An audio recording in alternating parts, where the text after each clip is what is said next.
Hello tout le monde, aujourd'hui nous partons en France, à Angers, en Maine-et-Loire, et je vais vous raconter la triste histoire de Nelly Le Boirde.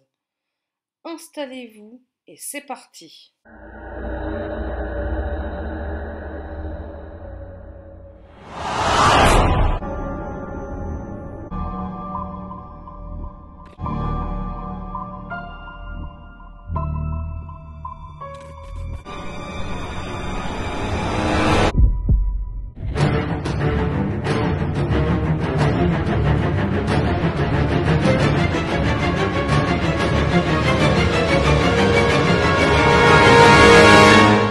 Nelly Le Boirde était âgée de 51 ans. C'était une femme gentille qui aimait aider les autres et à rendre service, et elle avait un fort caractère. Nelly aimait tellement aider les autres qu'elle s'était engagée dans les pompiers volontaires et ensuite elle a fait une carrière dans l'armée. Après 20 ans de carrière dans l'armée et suite à un divorce difficile, Nelly décida de changer de vie. Elle fait un CAP de petite enfance et part s'installer à Savenière, un petit village à côté d'Angers, pour s'occuper des enfants. Tout se passe bien pour Nelly. Elle réalise son rêve en s'occupant des enfants. Mais en mars 2011, sa vie va devenir un calvaire pendant 2 ans. Le 25 mars 2011, des parents qui vivent juste en face de la maison de Nelly lui confient la garde de leur bébé de 6 mois. Dès la première journée, Nelly remarque que quelque chose ne va pas chez l'enfant. Le bébé ne réagit presque pas et il vomit. Elle signale donc aux Lebrun, les parents du bébé, que leur fils ne va pas bien et leur conseille de consulter un médecin. Les Lebrun consultent un pédiatre qui remarque tout de suite que effectivement quelque chose ne va pas et il fait hospitaliser le bébé.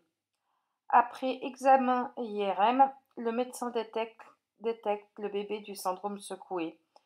Le petit garçon de 6 mois a de graves séquelles et il est aveugle. Une enquête est lancée pour violence. La police suspecte Nelly et les parents du petit garçon. Nelly est mise vite hors de cause, car les violences ont été faites avant qu'elle le garde. En revanche, Monsieur Lebrun, le père de famille, et la mère restent suspectés, surtout le père, car au moment des faits, il était en dépression et il était alcoolique. Mais pour les parents, c'est Nelly qui est responsable, malgré qu'elle soit mise hors de cause. Ne supportant pas qu'elle soit libre, ils vont lui faire vivre un calvaire. Ils vont dire à tout le village qu'elle est violente et qu'elle a secoué leur bébé. Heureusement pour Nelly, les autres parents du village et les habitants n'en croient pas un mot. D'ailleurs, les familles continuent à faire garder leur enfant, car, comme ils le diront, Nelly est aimante et adorable avec les enfants.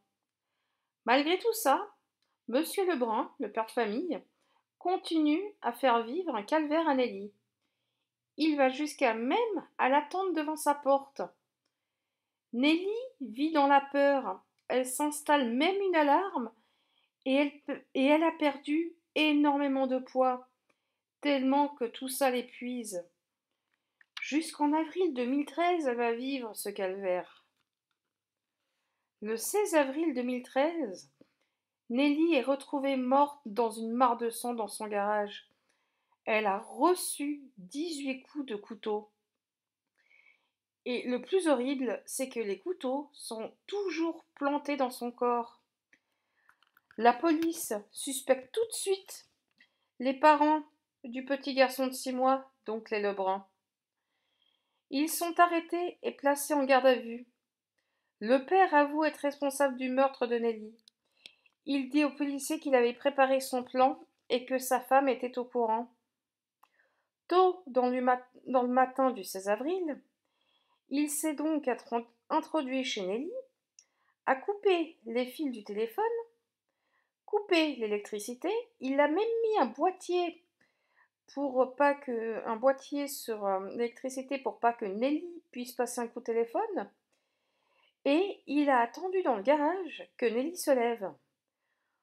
Quand Nelly s'est levée, Elle est descendue au garage pour relancer l'électricité et c'est à ce moment-là que le père de famille lui a sauté dessus et l'a poignardé 18 fois. En fait, il a laissé littéralement aucune chance à Nelly de s'en sortir. Il dit avoir tué Nelly car il était en dépression.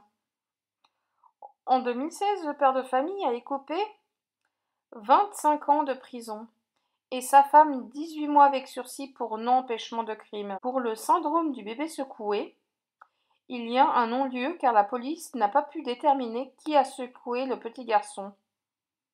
En tout cas, ce n'était pas Nelly. Voilà, c'est ainsi que se finit la triste histoire de Nelly Le Board.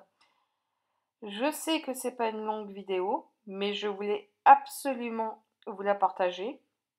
Si vous avez aimé, n'hésitez pas à mettre un petit like. Et moi, je vous dis à la prochaine pour une prochaine vidéo.